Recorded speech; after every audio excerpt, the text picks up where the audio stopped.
It is another Open Dragon Mouth for you guys, and hasn't been a very good week for conventions, and I'll get to that in just a minute. But first, I want to get to something actually good. CyberConnect2, who is a Japanese video game development studio, are now recruiting staff for a new furry game. And now, if you don't know who CyberConnect2 is, they've made some popular games such as the Dot Hack series and Naruto Ultimate Ninja. Well, now they are looking for programmers, designers, and artists for 3 new projects in what they're calling the Trilogy of Vengeance. And they're going to have 3 different games themed around vengeance.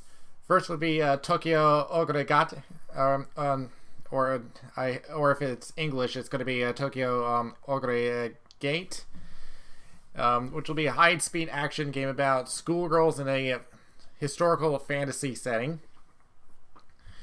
We get Salil, a gory action game about gothic Lolita witches trying to kill each other. And Fuga, which is an action strategy RPG with the additional themes of war and animals.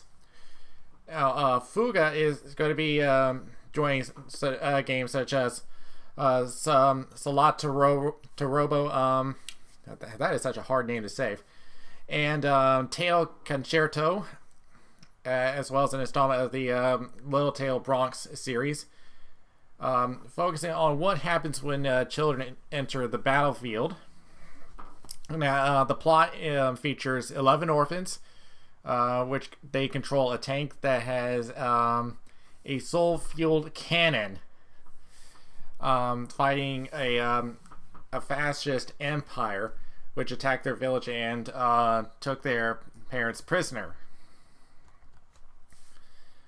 Now, they have 3 studios, 2 of them in Japan, 1 of them in Canada. They're expected to work on all 3 projects at the same time. If you are in the Japan area, the 2 areas are going to be in Fukuoka and Tokyo. And in Canada, it is located in Montreal. So if you're interested in applying for any of these jobs, you can read those on their web pages on cyberconnect2.ca or cc2.co.jp. Now, let's get into what has happened as far as conventions, not just FurCons. I'll start with one that's not a FurCon, but it has been a shitstorm. The name of this convention was is Universal Fancon. Now, it was supposed to be a convention dedicated to diversity and inclusion in those in geek nerd communities. They're supposed to enter the most marginalized groups and give them the space to well, as this is saying, to live their best nerdy lives. And it was supposed to be held at the Baltimore Convention Center last week. There were celebrity guests advertised. There was vendors. There were exhibitors. But it didn't happen. So what did happen? On Friday of April 20th, which was the week before the convention was supposed to happen, it was abruptly postponed until further notice. They didn't give a specific date. They didn't give a reason. And it just kept rolling downhill on the slippery slope. A lot of people after this had tweeted that the convention was postponed because their hotel abruptly canceled their reservations. One tweet from at Hyatt Concierge stated that the hotel had been notified by the convention organizers that the event was canceled. So according to the hotel that was hosting it, the event was canceled by the organizers. And after this, many attendees began saying that they were receiving emails from Fancon organizers stating the convention had been postponed.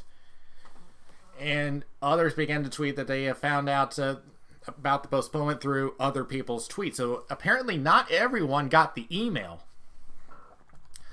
And at that point, there had been no official word from the Fancon Twitter account.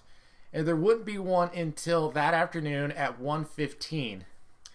And I'm quoting this directly. "We see your tweets, messages, and concerns. We will have a full update later today on the status of the convention. We realize the immense severity of the situation, and our teams will be working to address everything as soon as possible. Thank you for your patience and understanding."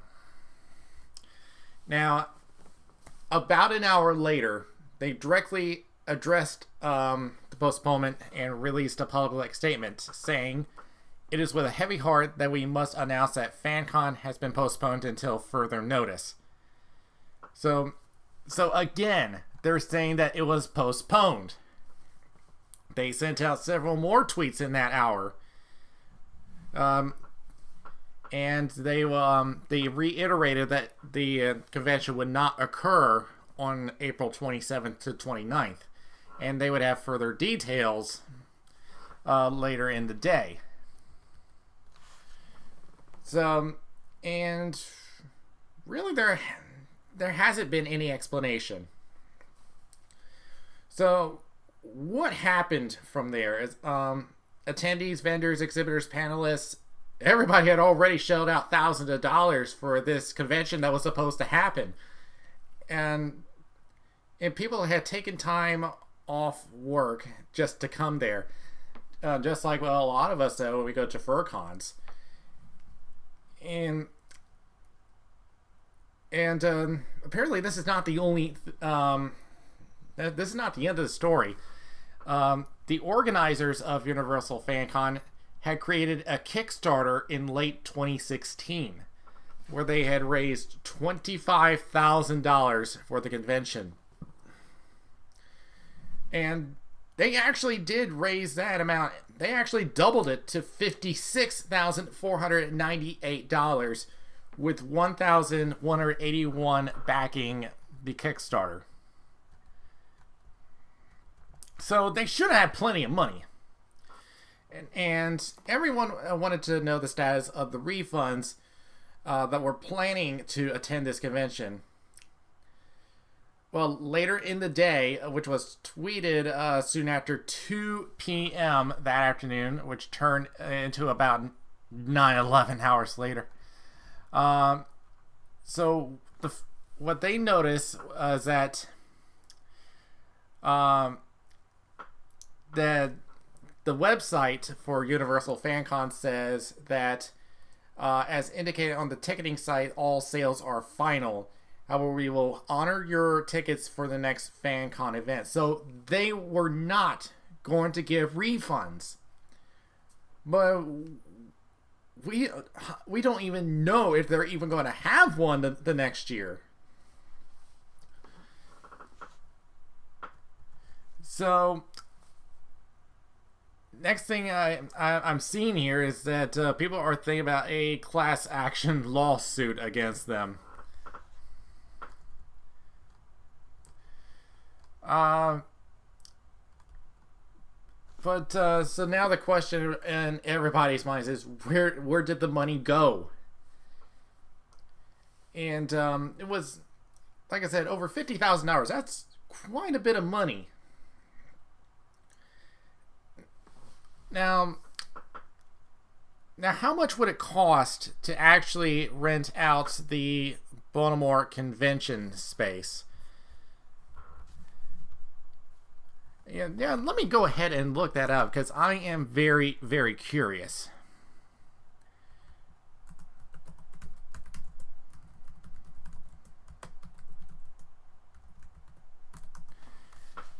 So I'm currently looking at, I'm searching up Baltimore Convention Center rental, and it's taking me to the Baltimore Convention Center page, and they have floor plans. Let me see if it gives me any kind of price. Right now, it's just giving me a blank screen. I should have brought this up before I started the video. I'm sorry, guys. Loading, and still nothing. Alright, let's try this. Exhibition halls. Yeah, yeah, it's not giving me any prices, but let me give you an idea how big this convention center is. There are, let's see, 1, 2, 3, 4, 5, 6, 7 different halls, A through G, with a grand total space of 300,000 square feet. That is plenty of room. So, yeah, I'm not one that runs conventions here. You can ask any other one that runs a FurCon. I have no idea how much these go for, because I'm like I said, I'm trying to bring up the floor plans and it's just coming up a blank screen. But so yeah, of course this is not the first time that this has happened. What was that one Brony convention? I forgot what the name of it was, but yeah, it's pretty much the same situation.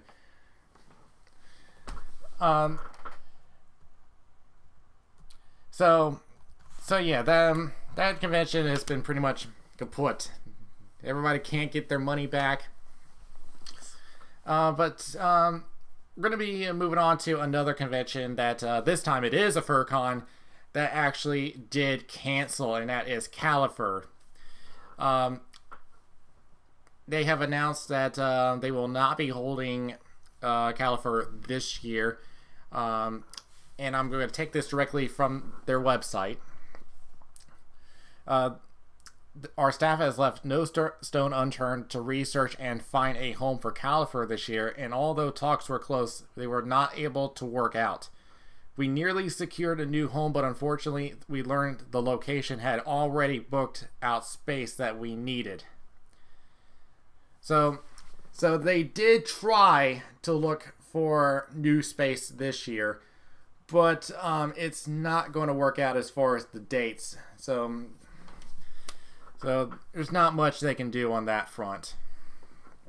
But what they are doing is that they're listing out what they're doing to try to improve Califur, which includes improved feedback, which they're going to put up in a year-round feedback channel, which will be for use for any suggestion that you might have to improve the convention, which you can give at feedback@califur.com.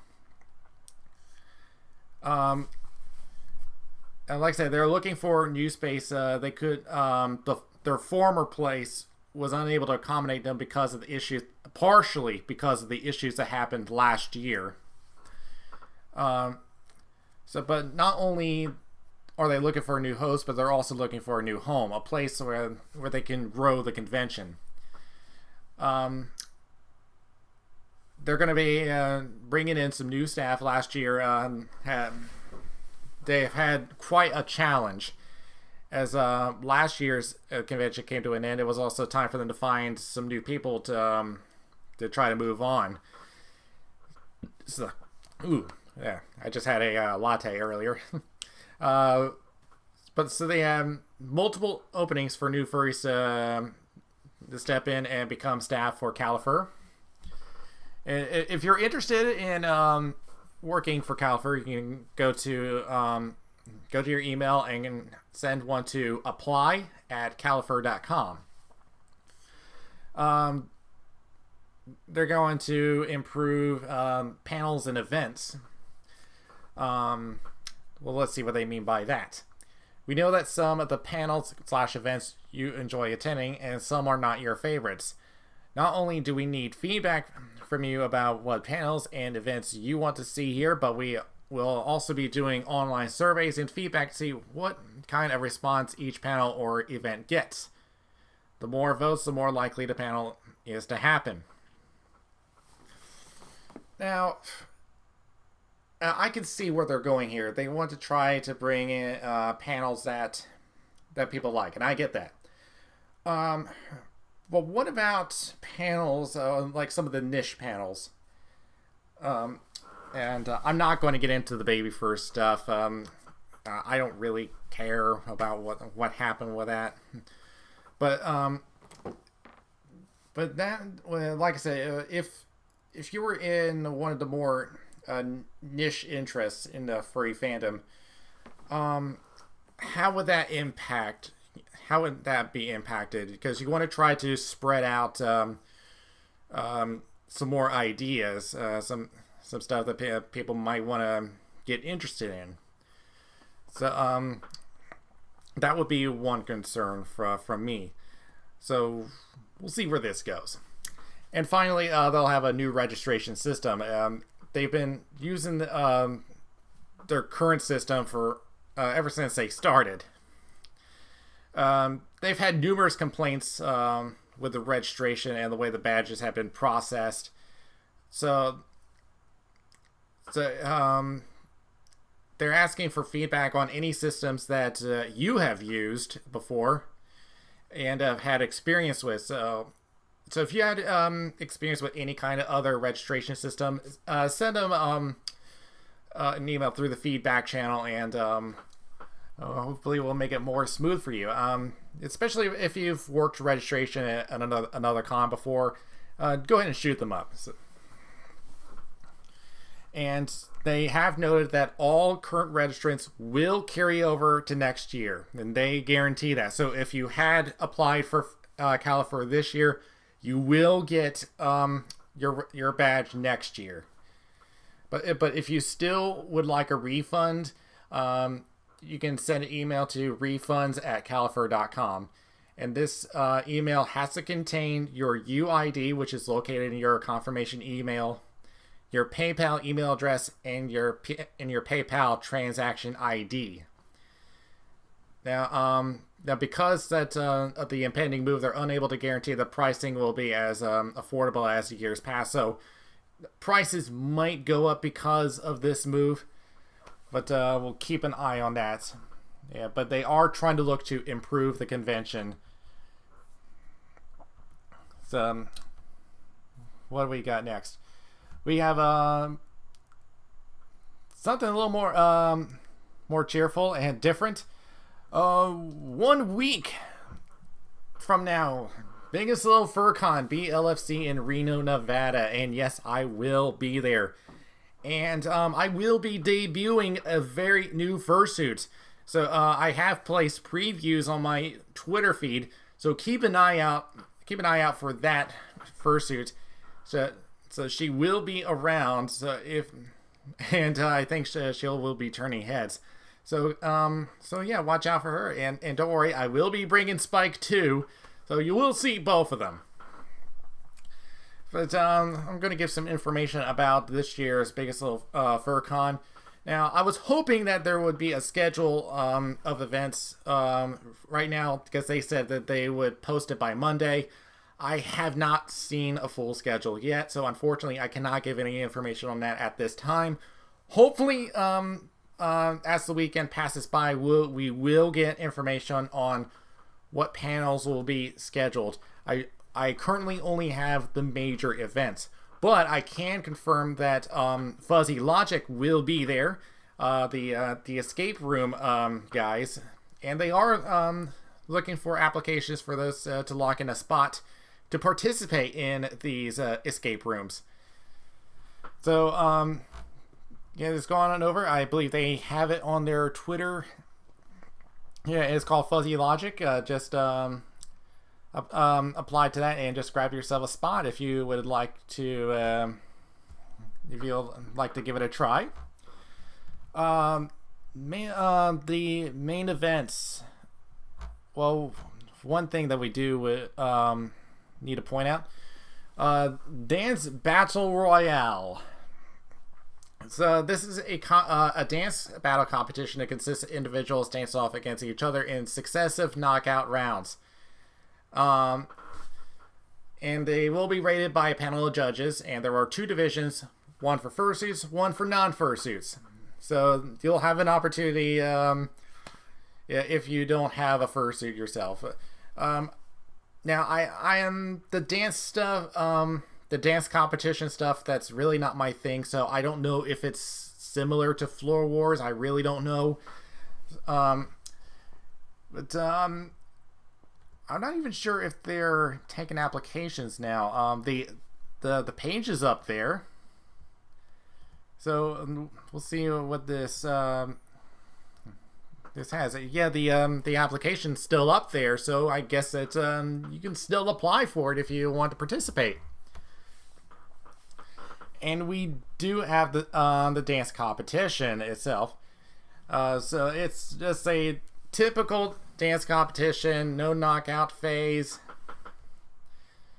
It's just a standard competition. And this one, it is fursuiters only. And of course, because of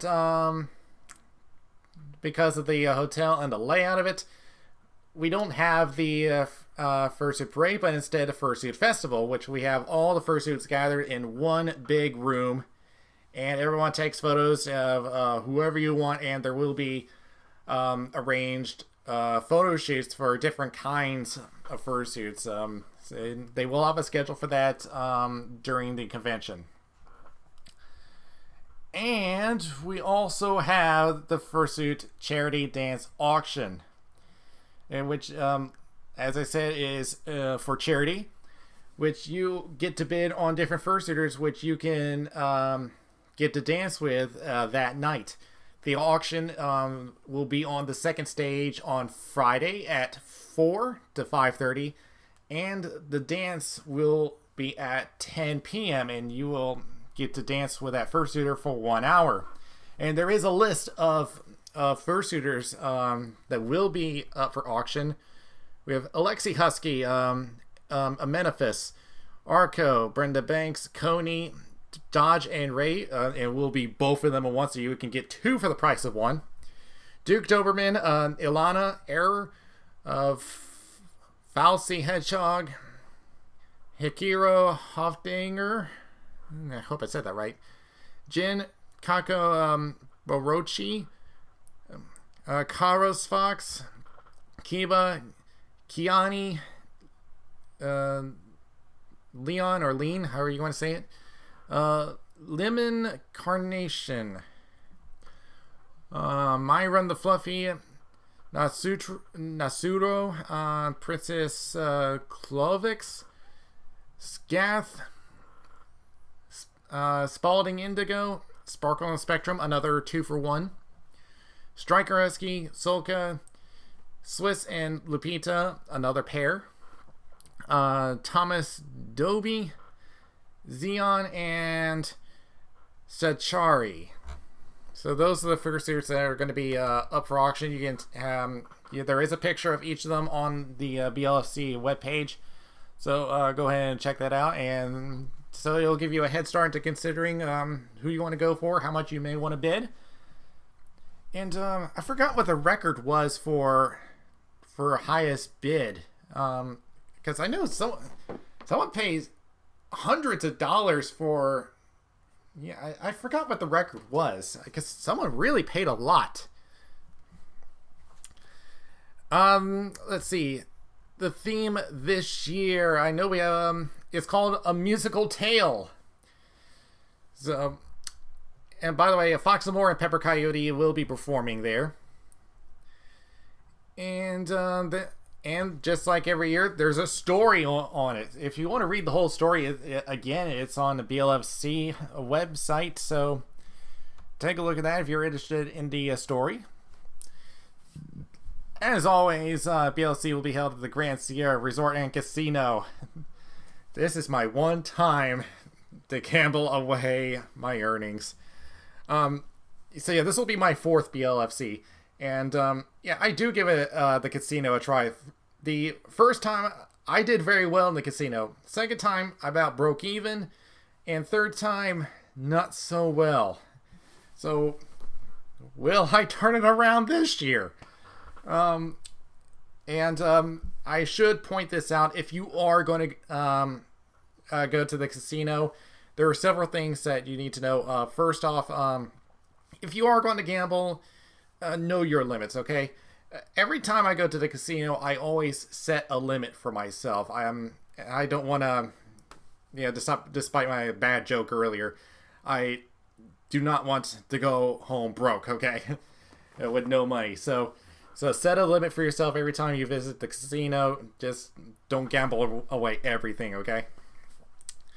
Second is that no fursuits in the casino area, okay? They're very, very strict about that. If you tread in that area with your fursuit head on, you're going to get in big trouble, okay? So if you're going to visit a casino, make sure that you are just yourself. Let's see. What else do... oh, yes. Lots to do besides the convention itself. I know they have lots of restaurants there. There's a Starbucks there. You have Port of Subs, Cantina, Roundhouse, Round Table Pizza, the Grand Cafe, Johnny Rockets, Grand Buffet, Rim. There's some high-end restaurants there, but there are some cheap options too. So, what else do we got? Oh yeah, don't forget that there is bowling available. You got golf, you got the go-karts, mini golf. There's plenty to do, and the go-karts and the mini golf are for free. And I know there are certain times of the day where bowling is free, and I believe that's during the late nights. So keep an eye out on BLFC. I think they will announce that during the opening ceremonies, or they may post it on their website, their Twitter feed. So keep an eye out for that. Let's see. Did they list out what charity they have this year? They usually do. Yeah, I'm looking, and I know they have a charity, I just can't find it. Oh well. But I guess I talked enough already. So like I said, I will be at BLFC next week. 2 fursuits coming, and 1 very new, never seen before. So I will see you guys in Reno. This Dragon's Mouth is now closing. Oh, I forgot to mention the upcoming events. I forgot to do that a couple months ago, and I'm not going to do that again. So, this month's FurCons, we have FurDU over in Australia from the 4th to the 6th. First Strike over in Brazil. We got Wolf from the 8th to the 12th, located in Ukraine. Like I said, BLFC is next week. At the same time, we have MetFit MiniCon over in Germany. Furry Penis from the 19th to the 20th over in the Philippines. Anthro-Ohio from the 24th to the 27th, obviously in Ohio. Zodiacon from the 24th to the 28th. And that one's going to be in the Czech Republic. Confuzzled from the 25th to the 29th over in the UK. And finally, Furlandia from the 25th to the 27th in Portland, Oregon. So those are the events for this month. Now this Dragon's Mouth is now closing.